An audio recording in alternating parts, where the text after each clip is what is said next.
अस्सलाम वालेकुम नाज़रीन, आप देख रहे हैं सूरज टीवी HD। आपको एक खबर से आगाह करते चलें। करोड़ों रुपए की सरकारी अराजी वागुजार।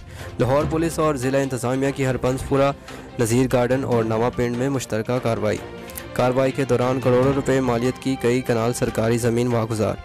कार्रवाई में एंटी राइट फोर्स के 3 दस्तों ने हिस्सा लिया। SSP साजिद हुसैन खोकर। सरकारी अराजी की मालियत करोड़ों रुपए में बनती है। लोगों की तरफ से हरबंसपुरा इंटरचेंज के करीब रिंग रोड ब्लॉक करने की कोशिश। लोगों ने पुलिस वैन को शदीद नुकसान पहुंचाया, ड्राइवर ज़ख्मी। एंटी राइट फोर्स ने पेशा वराना सलाहियतों से रोड क्लियर करवाया।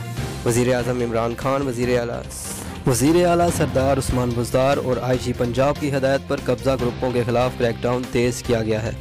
सरकारी अराजी किसी सूरत हथियाने नहीं दी जाएगी। SSP anti riot force Sajid Hussain खोकर।